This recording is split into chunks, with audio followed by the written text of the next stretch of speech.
تجاهل الإعلام ورابطة الأندية احتفال شيكابالا بالفوز على الأهلي في القمة وترديده مع جماهير الزمالك الهتاف الشهير الذي تسبب في إيقاف كهربا 6 مباريات يؤكد أننا أمام إعلام ومسؤولين مدلسين ومنافقين. تسريب أنباء طلب مارسيل كولر رحيل خالد بيبو وعودة سيد عبد الحفيظ للإعلام يتسبب في غضب كبير للخطيب قبل مواجهتي مازيمبي، خصوصا أن هذا الأمر قد يجعل هناك نوع من أنواع الحساسية في التعامل بين الثنائي. الأهلي يستقر على توقيع عقوبة مالية كبيرة على بيرس تاو بسبب ادعاء الإصابة وتعمد الغياب عن المباريات الأخيرة للفريق اعتراضا على جلوسه بديلا في مواجهة سيمبا التنزاني. ومصدر يؤكد أن الجهاز الفني غاضب بشدة من اللاعب ويدرس اصطحابه في رحلة الكونغو رغم عدم وجود نية للاعتماد عليه في المباراة، وذلك في نوع من أنواع العقاب للاعب. كهربا يواجه شبح التعرض لعقوبة مالية كبيرة بسبب كسر الحظر الإعلامي بنشر ستوري على انستجرام.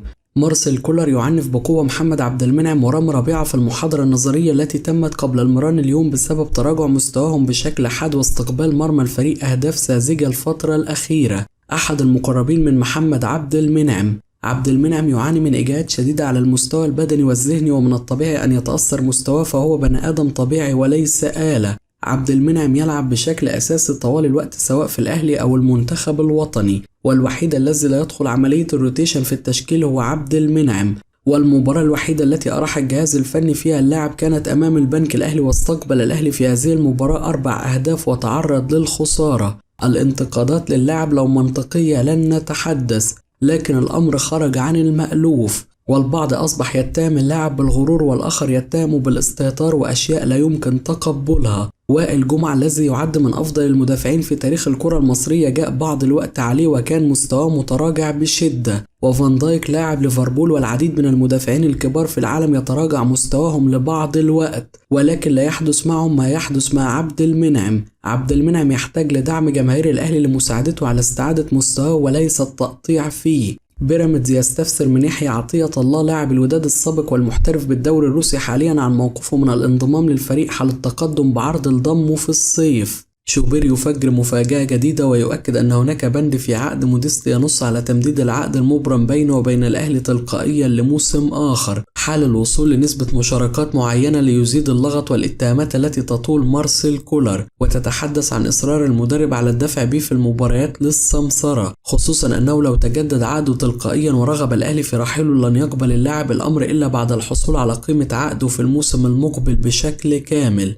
أحد جماهير الأهلي يؤكد على ضرورة توصيل الاتهامات التي أصبحت تلاحق كولر بالإصرار على مشاركة موديست للسمسرة للمدير الفني حتى يعلم إلى أين وصل به الحال بسبب العند. الحكم إبراهيم نور الدين يجدد اعتذاره ويؤكد أن البعض فسر تصريحاته بعد مباراة القمة بشكل خاطئ، وأنه لا يقصد التقليل من الأهلي والزمالك ومباراة القمة. كل الأشاعات والفحوصات تؤكد إصابة محمد شكري بقطع في الرباط الصليبي وغيابه عن الملاعب لمدة تصل ل9 أشهر، وحالة صدمة تسيطر على مسؤول الأهلي بعدما تم اختار سيراميكا بعودته نهاية الموسم. كهربا معلقا على حالة الحزن الشديدة بعد الخسارة من الزمالك، مش متعودين على الخسارة ولا عارفين إحساسها زي ناس كتير مش بتأثر فيها لأنها مش جديدة عليهم. مدرب مازيمبي قبل مواجهة الأهلي. تابعنا مباراة الأهلي والزمالك وهذه لحظات رائعة لأننا تابعنا المنافس جيدا قبل مواجهته، والمباراة كانت صعبة على الفريق الأحمر. سنحاول أن نستفيد من متابعتنا لفوز الزمالك على الأهلي والفرص متساوية بيننا وبين الفريق الأحمر. الأهلي يلعب بشكل جماعي رائع هجوميا ودفاعيا وهذه نقطة مهمة. كل ما أرغب في قوله أن مباراة السبت بين الأهلي ومازيمبي ستكون مختلفة تماما، فنحن نتحدث عن فريق كبير. نعم لم يظهر الأهلي بشكل جيد ولكن الأهلي يظل الأهلي، والجميع هنا يكونون كل الاحترام لهذا النادي الكبير في القارة. سيد عبد الحفيظ: أنا مش شايف الدنيا سودة في الأهلي، والفريق فاز بالسوبر والكاس وبرونزية كاس العالم، وحال الفوز بالمباريات المؤجلة في الدوري سيتصدر الجدول، ووصل لنصف نهائي دوري الأبطال والنتائج مقبولة، ولكن هناك جرس إنذار للجهاز الفني، خصوصا أن الفترة الأخيرة الفريق بدأ يستقبل أهداف كثيرة كثيرة في الدقائق الأخيرة. أعتقد أمام الجهاز الفني وقت لمعالجة الأخطاء قبل مواجهة مازيمبي. الأهلي يجب أن يغلق صفحة مباراة الزمالك ويركز على مباراتي مازيمبي، لأنه على أعتاب حدث تاريخي بالوصول لنهائي دوري أبطال أفريقيا 5 مرات متتالية، ومباراة الزمالك مباراة ب3 نقاط وانتهت. الفوز بالقمة بالتأكيد كان سيمنح دفعة معنوية للفريق قبل مباراة مازيمبي، ولكن المباراة انتهت ولا بد من إغلاق الصفحة والنظر لما هو قادم. كولر قد يكون أخطأ في التشكيل، ولكن أي شخص معرض للخطأ، ولكن الراجل في المجمل حقق إنجازات ونتائج مميزة، والراجل بعد 40 يوم فقط ممكن يكون بطل أفريقيا للموسم الثاني على التوالي. ما حدث من إدارة الزمالك وإخفاء الكرات تصرف صغير أو في مباراة كبيرة جدا، وهذه هي أسوأ لقطة في المباراة. قد يكون الأمر مقبول في شمال أفريقيا وتحديدا في المغرب،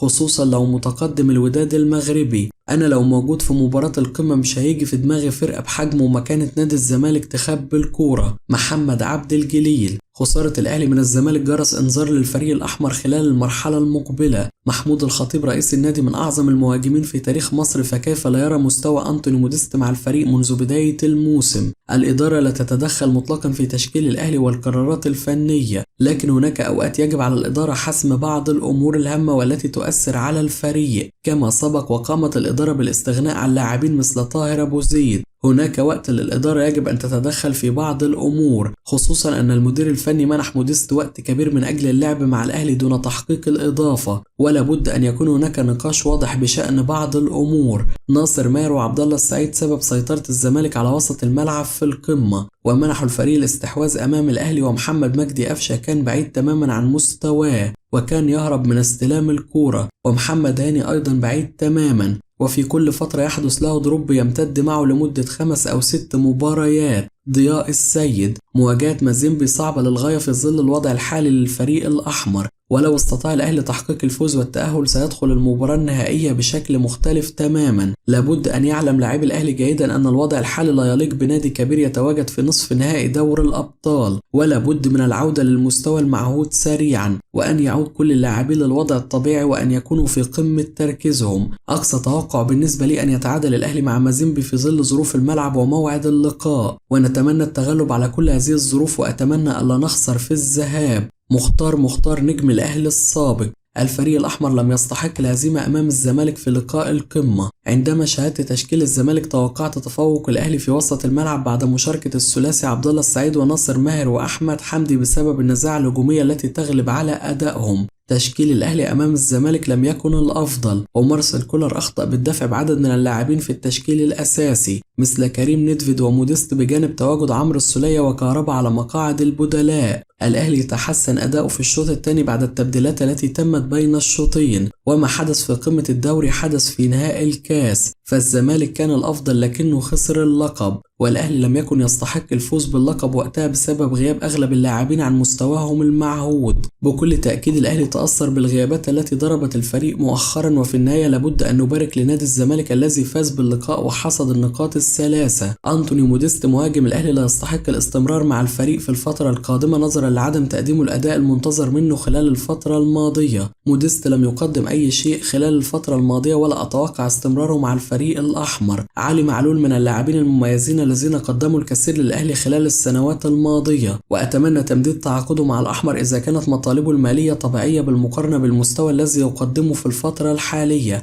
أما في حال المغالاة في مطالبه المالية فأتمنى البحث عن ظهير أيسر آخر يكون صغير السن. عمرو السولية لاعب جيد وأحد العناصر الأساسية للنادي الأهلي، وأتمنى تجديد تعاقده مع المارد الأحمر خلال الفترة القادمة. وأطالب محمد عبد المنعم مدافع الأهلي بعدم التعالي والتركيز داخل المستطيل الأخضر حتى يستعيد مستواه المعهود. مواجهة مازيمبي في نصف نهائي دوري أبطال أفريقيا مهمة جدا وصعبة، وقد تكون أهم من مباراة الزمالك، خاصة وأنها فاصلة في مشوار الفريق بالبطولة القارية على عكس الدوري الذي مازال في الدور الأول.